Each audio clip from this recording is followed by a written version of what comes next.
ഇന്റീരിയറുമായിട്ട് ബന്ധപ്പെട്ട കാര്യങ്ങൾ കണ്ടത് പുതിയ അപ്ഡേറ്റ് ഇന്റീരിയർ ബോർഡുകളിൽ വന്ന പുതിയ അപ്ഡേറ്റ് ഇല്ലേ? ശരിക്കും പറഞ്ഞാൽ നമ്മൾ ഈ അപ്ഡേറ്റുകൾ മാത്രം എടുത്താൽ അതിന് മാത്രമായിട്ടൊരു 10,000 കണ്ടന്റ് കിട്ടും. അതെ. പക്ഷെ നമ്മൾ പറയാത്തന്നെന്നറിയോ, ഇതിൽ പകുതിയിൽ താഴെ ഇവിടെ ഇറങ്ങത്തില്ല.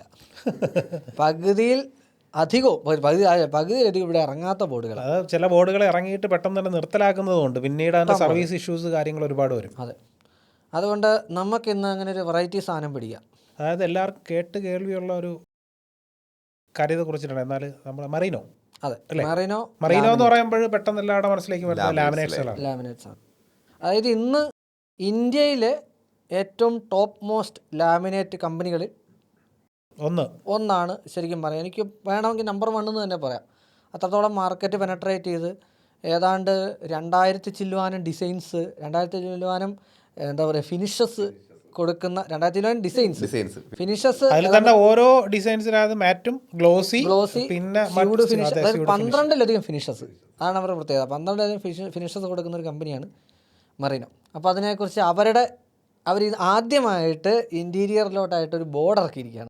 അതെ, അതിനെക്കുറിച്ചാണ് നമ്മൾ സംസാരിക്കുന്നത്. നമുക്ക് ആദ്യം ഒന്ന് ലാമിനേറ്റ്സിനെ കുറിച്ചിട്ടൊന്ന് പറയാം. നമ്മൾ ഇന്റീരിയറിൽ കുറേ ക്ലയൻസ് ഇപ്പോൾ സംസാരിക്കുമ്പോഴേ അവരെല്ലാം കൂടുതൽ എല്ലാവരും പ്രിഫർ ചെയ്യുന്നത് ഈ മറീനോ ലാമിനേറ്റ്സ് ആണ്. ലാമിനേറ്റ്സ് വരുമ്പോൾ നമ്മൾ കൊട്ടേഷൻ കൊടുക്കുമ്പോൾ മറീനോ വേണം ഇങ്ങോട്ട് ചോദിക്കുന്ന ഒരു കാര്യമാണ്.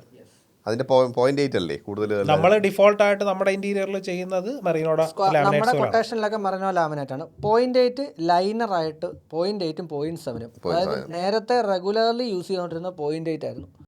അകത്ത് 0.6 0.7. ഇന്നത് മാറിയിട്ട് അകത്ത് ലൈനറിലോട്ട് മാത്രം 0.8ഉം വെളിയിലോട്ട് വരുമ്പോൾ 1ഉമാണ് ഇപ്പോൾ പൊതുവെ യൂസ് ചെയ്യുന്നത്. നമ്മളിപ്പോൾ പറഞ്ഞതിന് പ്രകാരം ലാമിനേറ്റ് തന്നെ നിങ്ങൾ പറഞ്ഞല്ലോ, ഒന്ന് മൈക്ക ലാമിനേറ്റ്, അതായത് 5 ലെയറായിട്ട് വരുന്ന മൈക്ക ലാമിനേറ്റ്. ബേസ് മെറ്റീരിയലായിട്ട് ചിരട്ട ബേസ് മെറ്റീരിയലായിട്ട് വന്നുകൊണ്ടിരുന്ന ഇപ്പോൾ അപ്ഡേറ്റഡ് ആയിട്ടുള്ള പ്രൊഡക്റ്റുകൾ ബേസ് മെറ്റീരിയലായിട്ട് വരുന്ന മൈക്ക ലാമിനേറ്റ്. രണ്ടാമത്തത് പേപ്പർ ലാമിനേറ്റ്. പേപ്പർ ലാമിനേറ്റിൻ്റെ പ്രത്യേകത എന്താണെന്ന് വെച്ചാൽ ഇത്രേ ഉള്ളൂ, സിംഗിൾ ലെയറാണ്. അതെ, ഒരു പേപ്പർ തിക്നെസ്സിലാണ് ആ ലാമിനേറ്റ് വരിക. ക്വാളിറ്റിയിൽ എന്തെങ്കിലും കോംപ്രമൈസ്ഡ് ആണോ? അത് ഓഫ് കോഴ്സ് അതങ്ങനെ ആയിരിക്കുമല്ലോ. കാര്യം 5 ലെയർ വരുമ്പോഴത്തേക്ക് നമ്മളത് പൊളിക്കുമ്പോഴത്തേക്ക് അതിനകത്ത് വരുന്ന ബുദ്ധിമുട്ടും മറ്റത് പൊളിക്കാനുള്ള ബുദ്ധിമുട്ടും തമ്മിൽ ഒരു അജഗജാന്തരം തന്നെയുണ്ട്. പെട്ടെന്ന് അടർന്നു പോരുന്ന, അല്ലെന്നുണ്ടെങ്കിൽ വെറുതെ ഇരിക്കുമ്പോൾ അടർന്നു പോരുന്നല്ല, നമുക്ക് എളുപ്പത്തിൽ നമുക്കത് പീൽ ഓഫ് ചെയ്യാൻ പറ്റുന്ന ഒരു പ്രൊഡക്റ്റാണ്. ഒരൊറ്റ ഡൗട്ടോടെ, ഇപ്പം ഈ പറഞ്ഞതുപോലെ സിംഗിൾ ലെയർ പേപ്പർ ലാമിനേറ്റ്സിലേക്ക് വരുന്ന സമയത്ത് എഡ്ജ് ബാൻഡും സെയിം കാര്യം, അല്ലെങ്കിൽ തിക്നെസ്സിൽ വേരിയേഷൻ വരും. കാര്യം എഡ്ജ് ബാൻഡ് ശരിക്കും പറഞ്ഞാൽ അങ്ങനെ ഒറ്റ പ്രോഡക്റ്റ് ഇതുവരെ ഇറങ്ങിയിട്ടുള്ളൂ. നമ്മുടെ നോർമലി വരുന്ന PVC എഡ്ജ് ബാൻഡ് യൂസ് ചെയ്യുന്ന